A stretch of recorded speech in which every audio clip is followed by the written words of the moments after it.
नमस्कार दोस्तों, मैं अंकुर उपाध्याय स्वागत करता हूं आप सभी का एक बार फिर से अपनी नई वीडियो में। वैसे तो हमसे काफ़ी सारे व्यूअर्स इस समय HCL टेक्नोलॉजीज़ की रिजल्ट्स की वीडियो की एक्सपेक्टेशन कर रहे होंगे। मैं बना भी वही रहा था, लेकिन उससे ज़्यादा इम्पॉर्टेंट अपडेट मुझे दिखी जो मैं पहले शेयर करना चाहूँगा। देखो, HCL टेक क्या है? एक कंपनी है, एक सेक्टर को ज़्यादा से ज़्यादा इम्पैक्ट कर सकती है, IT सेक्टर। और IT सेक्टर को भी HCL टेक इम्पैक्ट नहीं करता है, HCL टेक खुद ही इम्पैक्ट होता है बस। तो उसके नंबर्स कवर करूंगा, लेकिन अगली वीडियो में दूसरे चैनल पे। 18 रुपये समथिंग का डिविडेंड दिया है, नंबर्स इनलाइन है, ज़्यादा कुछ खास और ख़राब दिख नहीं रहा है। शॉर्ट में सिर्फ इतना ही बताता हूँ, लेकिन अभी जो वीडियो है ये, इसमें बहुत इंपॉर्टेंट चीज़ें कवर करने जा रहा हूँ। दोस्तों, इस समय दुनिया भर में जो कुछ हो रहा है उसको देखते हुए IMF यानी इंटरनेशनल मॉनेटरी फंड ने दुनिया भर की ग्रोथ के टारगेट्स को कट कर दिया है और भी बहुत कुछ करा है। मैं आप सभी के साथ एक एक करके चीजें शेयर करता हूं। इसमें नेगेटिव और पॉजिटिव आपको दोनों चीजें मिल जाएंगी, डिटेल में समझेंगे। साथ ही साथ और भी बहुत कुछ आया है। मतलब इतनी इंटरेस्टिंग वीडियो हो जाएगी मेरे को लगता है, जहां पे मतलब बहुत कुछ है। एक एक करके मैं चीजें शेयर करता हूं। सबसे पहले IMF citing century high US tariff, पता है आपको, तो 100 150% के तो टैरिफ लगे पड़े हैं। Cuts global growth forecast to 2.8% in 2025। इस साल 2.8% की ग्रोथ फॉरकास्ट रखी है इन्होंने, और 2026 के लिए 3% की, ठीक है जी, versus 3.3% forecast for both year in January. दोनों साल के लिए। अभी अप्रैल चल रहा है, अप्रैल एंड होने वाला है। जनवरी में IMF ने 3.3% की ग्रोथ फॉरकास्ट दी थी, यानी कि 2025 की बात करें तो 50 बेसिस पॉइंट काट दिया है ग्रोथ फॉरकास्ट। और अगर 2026 अगले साल की बात करें तो 30 बेसिस पॉइंट काट दिया, यानी ग्रोथ भैया उन्हें कम आते हुए दिख रही है ग्लोबल मार्केट्स में। दुनिया भर की बात हो रही है ये। आगे बढ़ते हैं। Swift escalation of trade tension and high uncertainty expected to have significant impact on growth in all regions। तो भैया ये जो अनिश्चितताएं चल रही हैं, टैरिफ से रिलेटेड, US से रिलेटेड, चाइना से रिलेटेड, ये दुनिया भर पे असर डालेंगी, और इसका जो असर है वो ग्रोथ पे आएगा दुनिया की, और इसीलिए उन्होंने ग्रोथ का टारगेट ही कट कर दिया है।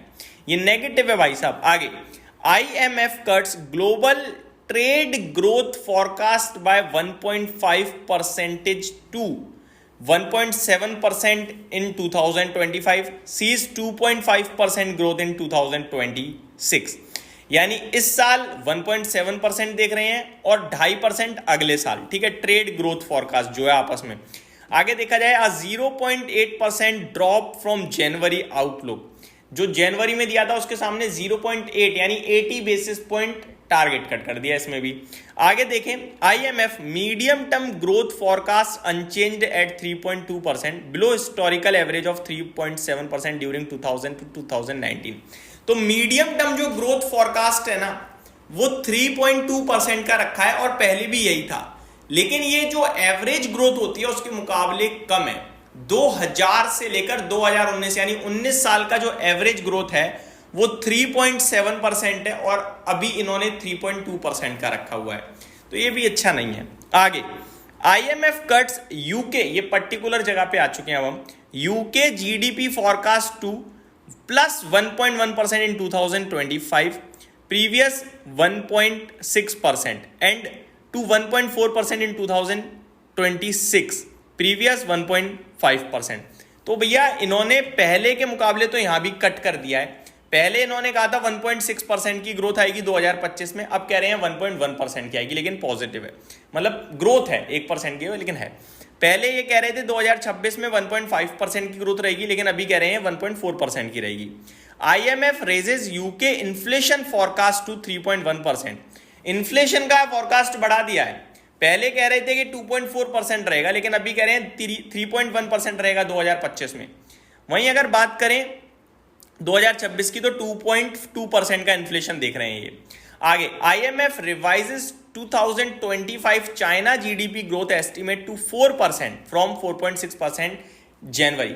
तो चाइना की ग्रोथ का फॉरकास्ट कट कर दिया, ये बड़ा पॉजिटिव है, जो कि बहुत सारे लोग ये सोच रहे थे चाइना ग्रो करेगा वहां पैसा मारो, तो पहले जनवरी में जब फोरकास्ट दिया था तो 4.6% की ग्रोथ का अनुमान था और अभी रह गया है 4% का, तो ये नेगेटिव है चाइना के लिए। आगे IMF says probability of US recession in 2025 is 40%, 40% हो चुका है अभी उनका जो अनुमान है रिसेशन का।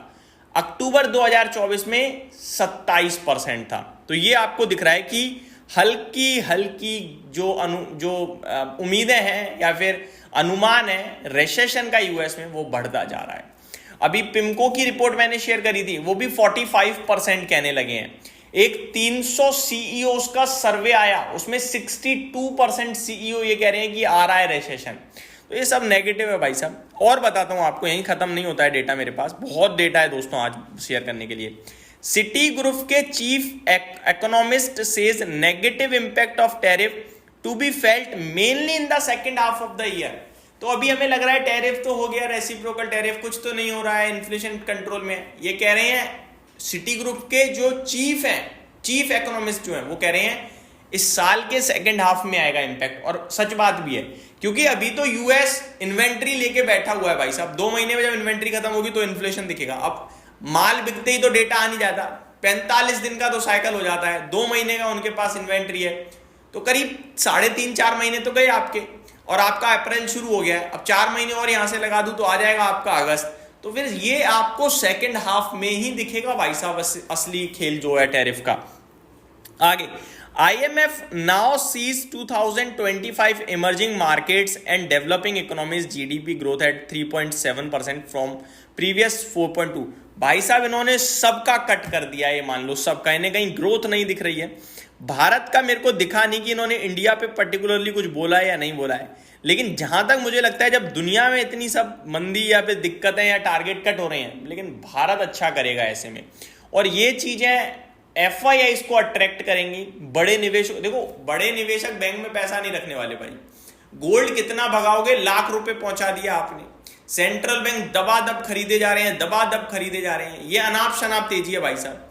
इतना ज्यादा गोल्ड का बढ़ना भी ठीक नहीं है, क्योंकि गोल्ड खरीदने वाला व्यक्ति गोल्ड नहीं खरीदेगा। इससे डिमांड सप्लाई मिसमैच हो गई तो क्या कर लोगे आप।